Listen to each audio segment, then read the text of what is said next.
Magandang araw sa inyong mga kapugi. Nagluto kami dito ng lechon belly sa itaas ng treehouse. Nag-overnight na din para kinabukasan ay mag-ani na kami dito ng aking biyana ng pakwan. Sipag at syaga lang ang puhunan, bonus na lang ang kapugian. Kung wala ka nito ay lagi kang talo. Kung nagtaka kayo mga kapugi kung bakit wala akong upload mga ilang araw, dahil sa pumunta dito ang aking bunsong kapatid dito sa lugar ng Sorsogon. Galing siya ng Maynila at nagtitraining ito para makasampa sa barko. Sa ngayon ay nakatambay lang siya doon sa kanyang tinutuluyan, kaya naisipan niya na munang pumunta dito sa aking lugar mga kapugi para makalanghap ng sariwang hangin at makaranas din na matulog dito sa ating treehouse. At dito ay medyo naninibago siya sa pag-akyat ng bundok at akala niya dito ay malapit lang yung ating treehouse mga kapugi. Hindi pa nga kami dito nangangalati sa pag-akyat ay grabe na dito ang kanyang nararamdamang pagod.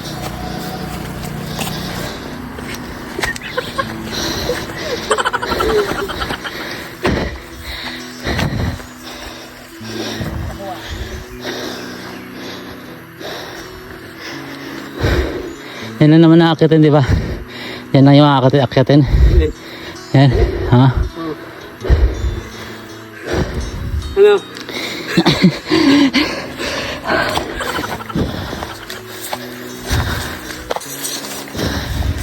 Maganda yan, exercise. Ay.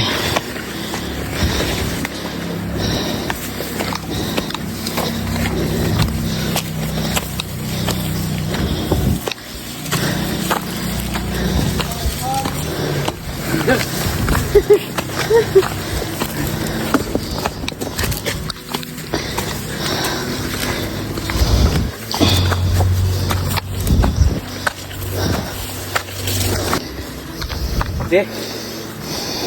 Beli aku. Ada mana atasnya?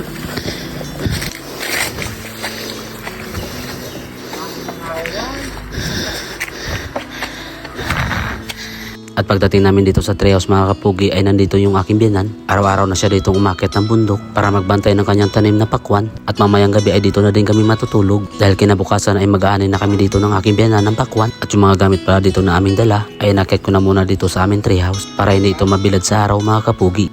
Kaya pala grabe ang pagod dito ng aking kapatid dahil sa medyo mabigat pala dito ang kanyang bag na dala. May baon pala siya dito na nakalata na kabayo.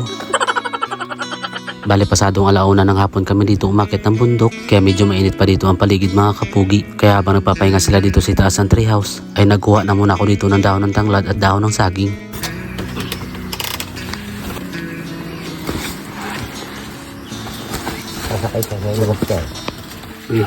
Ito yung bago namin tenant dito. 1.5 lang ang buwan. Kanya sa taas yung room niya. Libre po dito ang tubig tsaka kuryente. Siya na lang po bahala.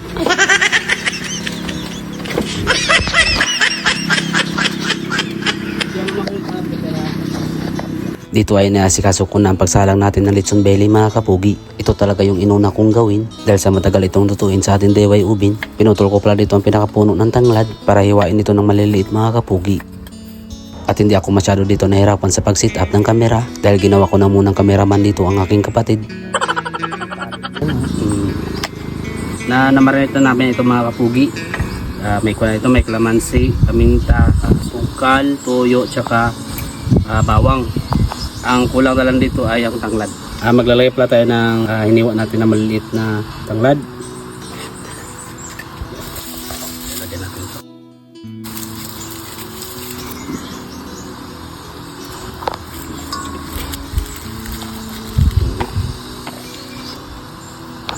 Pon ngayon mo.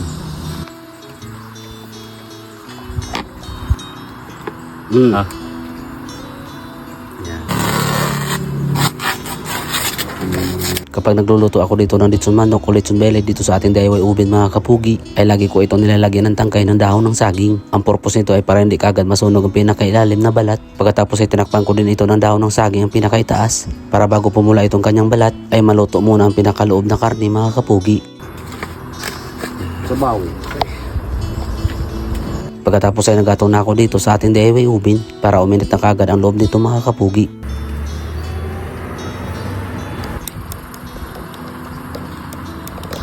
Nantay ko na muna mawala ang usok sa loob ng ating DIY ubin para kapag isinalang natin itong karne mga kapugi ay hindi mga may usok itong ating pagkain. Yan natin kung mainit na mga kapugi.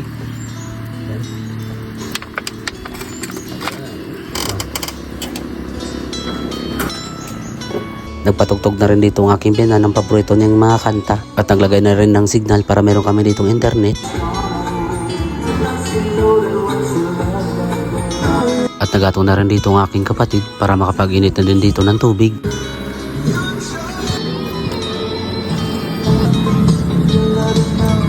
At pagkalipas ng isang oras ay binuksan ko na muna itong ating DIY ubin para alisin dito yung dahon ng saging na ipinatong natin kanina. Medyo pula na nga dito ang kanyang balat pero hindi pa ito ganong naluto mga kapugi. At yung sabaw na minarinate kanina ay gagamitin natin yun na pampahid doon sa kanyang balat. At gumawalan din ako dito ng brush mula sa tanglad mga kapugi.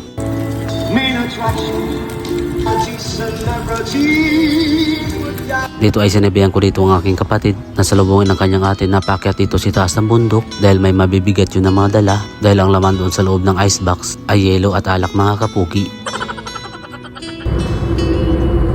Pagkalipas ng 20 minuto ay akin ulit itong binuksan para punasan ng minarinate itong kanyang balat mga kapugi. Medyo napadami nga dito ang paglagay ko ng uling kaya mabilis kagad umitim dito ang kanyang balat. Tapos ay nagtimpla na din dito ng kape ang aking asawa para makapagkape na rin kami dito sa treehouse mga kapugi. Edit pa. Pagkalipas ulit ng 20 minuto ay binuksan ko ulit ito at muntik pa nga ito masunog mga kapugi. Umitim kasi kagad dito ang balat dahil sa sobrang lakas dito ang init sa loob. Pinunasan ko lang ulit ito at binaligtad. Ramdam ko pa kasi dito na hindi pa gaano ito naluluto sa loob. Kaya binalik ko ulit ito at inorasan ulit ng 20 minuto. Habang nakasalang dito ang lechon belly mga kapugi ay nagyaw na rin kami dito ng 2 isda para pangdagdag dito sa aming ulam.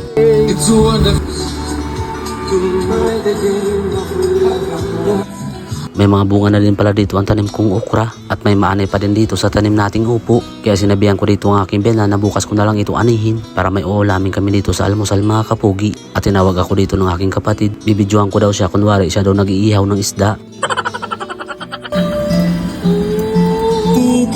Sa oras na ito ay pasado alas 5 pa lang ng hapon. Naglalatag na ako dito ng dahon ng saging sa lamisa. Siguro ay natakanon dito sa ating nilutong lechon belly mga kapugi. Kaya lahat kami dito kaagad ay nagutom. Muntik pa nga maging uli itong ating lechon belly mga kapugi. Pero sigurado na ako dito na luto ng pinakaloob nito. Pinalambot ko talaga dito ang kanyang karne para makakain din dito ng maayos ang aking biyanan. Hindi na kasi siya nakakanguya ng maayos mga kapugi. Dahil sa kunti na lang dito ang kanyang natirang ngipin. Pangit naman kasi kapag kami lang dito ang kumakain ng karne at siya hindi. Dito pa lang habang inihiwa ko ito mga kapugi ay sigurado ako malasa itong aking nilutong lechon belly dahil ilang oras ko itong minarinate bago ko ito dinala sa ating treehouse mga kapugi. Habang naghihiwa dito ng karne ay hindi din maiwasang tumikim, pati rin itong aking kameraman ay hindi na din nakatiis. At sinubukan ko itong sinawsaw sa gravy mga kapugi at sobrang napakasarap ang lasa.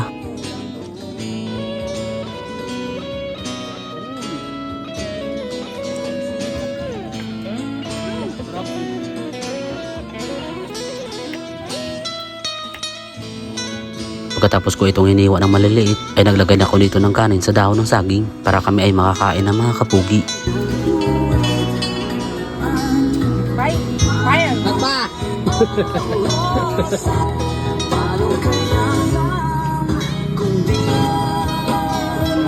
Ano mala?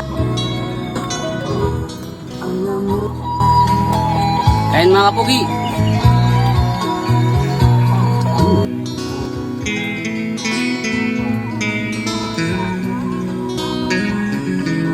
Pagkatapos namin dito maghapunan ay bumaba na muna kami dito ng treehouse para magpatunaw na rin kami dito ng aming kinain. Papalubog na dito ang araw at unti-unti na din dito dumidilim ang kapaligiran kaya pinailawan ko na dito ang treehouse mga kapugi.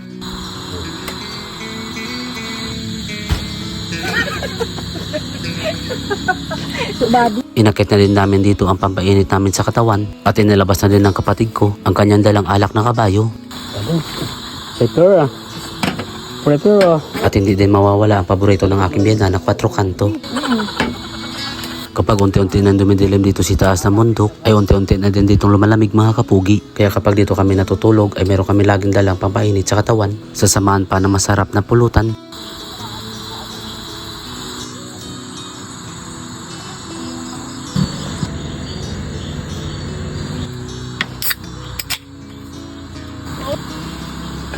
Dapat nakatikim mo. No. Wala na espada. Nasaan? Wala na. Dami oh. Ayos dyan. Baka mahulog ako sa ulo. Hindi lang solar light ang ginagamit namin dito sa ilaw mga kapugi. May dala din kami ditong power supply para may saksakan kami dito ng wifi at makapag-charge din kami dito ng aming mga cellphone. Tamang kwentuhanan din kami dito sa taas ng treehouse hanggang sa unti-unti na ditong lumalalim ang gabi. Tamang inuman lang din hanggang sa kami ay malasing. Ito yung mga bagay na kahit lumipas man ay hindi mo makakalimutan. Mga alaala na kahit sa pagtanda ay mayroon kang masayang pinagdaanan. Only a while. Habang nagiinuman kami dito, umulan mga kapugi. Kanina pa kami dito nagbibideo kay mga kapugi. Sa sobrang ganda ng aming boses ay binagsakan kami dito ng malakas na ulan. Kaya ang ginawa na lang namin ay nanood na lang kami dito ng pelikula. Maya't maya ay bumaba na dito ang aking asawa dahil siya ay naantok na. Sakto ay alas 16 ito ng gabi kaya tumigil na kami dito sa pag-inom at sa pagpanood ng pelikula mga kapugi. Bago sila dito matulog ay umihi muna ang aking biyanan at ang aking kapatid at naglagay dito ng plastic ang aking asawa sa palibot ng pangalawang palapag at itong aking biyanan ay kinuha ang kanyang gamit para magsuot dito ng mga makakapal na damit. Umakyat din ako dito sa pangatlong palapag para tingnan ang sitwasyon dito ng aking kapatid. Gusto niya kasi dito matulog sa pinakaitaas para pagdating ng umaga sa pagising niya ay makikita niya kagad ang mga magagandang tanawin. Ba't kang saglit? Pinababa ko sa kanya muna dito ang mga banig at kumot na gagamitin namin dito sa pagtulog.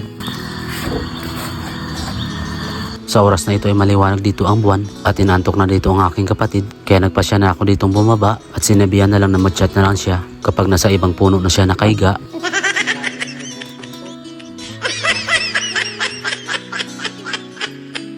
Kaming tatlo naman kasama ang aking asawa at ang aking biyanan ay dito naman kami matutulog sa pangalawang palapag. Nag-selfie pang ang lasing bago humiga. Pagsapit naman dito ng alas 4 ng umaga ay bigla naman ulit itong bumuhos ang ulan at sinamahan pa ng malakas na hangin pero hindi naman ito nagtagal mga kapugi. Ito, 4 na. Hindi na kami dito nakatulog hanggang sa unti-unti na ditong lumiliwanag ang kapaligiran.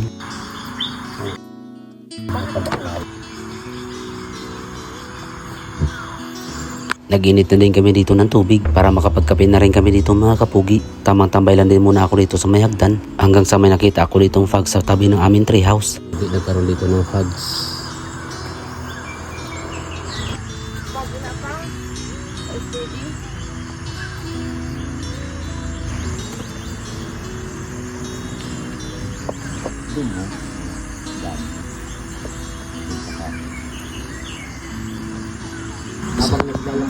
Ako na pa kainin po baka dito. Kailangan na. Kapugi. Kape. Kakape tayo habang kwan. Lalakad, titingnan natin yung mga kalma. Ngayong umaga kasi dito mga kapugi ay mag-aanay na kami dito ng pakwan. Ito pa lang yung pinakaunang harvest dito ng aking biyanan. Ganda, kadako.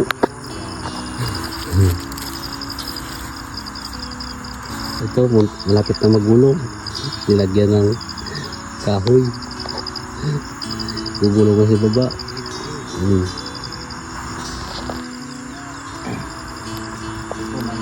Habang nagkakape pa dito ang aking biyanan, ay minadali ko munang mag-anin dito ng tanim nating okra at upo dahil itong bunga ng okra ay uulamin na namin ngayong umaga. Nagpaana din ako dito mga kapugi dahil ang lupa dito ay nabasa ng ulan. Kapag umamay ka kasi dito ng tsinelas ay didikitan lang ito ng mga putik.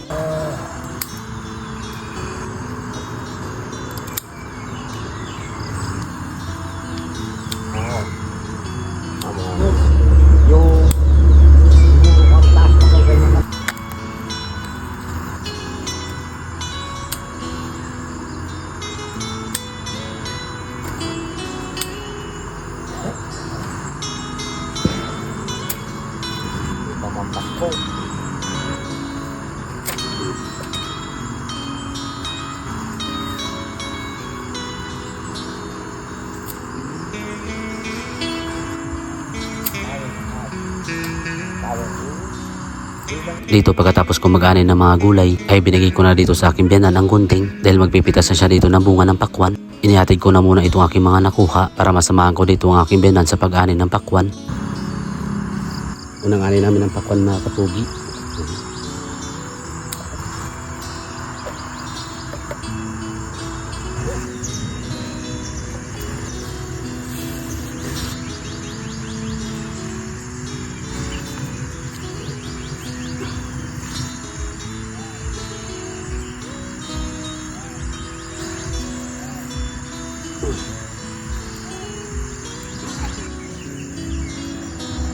Ito naman tayo.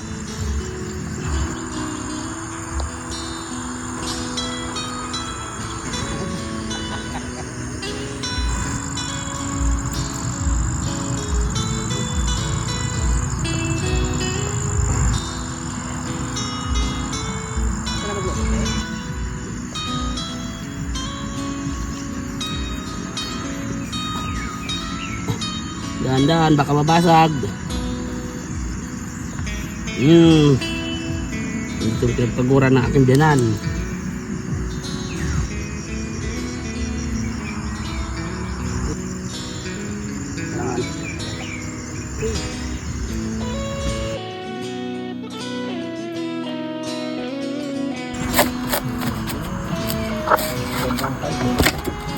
Sarap. Yan. Ganda ng kulay. Yelong-yelo. Tapos manipis na yung balat niya. Wala. At sa oras na ito ay nag-almusal na kami dito mga kapugi. Itlog, tuyo at okra dito ang aming ulam. Sinamahan namin dito na pang dessert na pakwan. Ito yung masarap sa pakiramdam. Yung mga pinagpaguran dito ng aking biyanan ay kanya na itong napapakinabangan.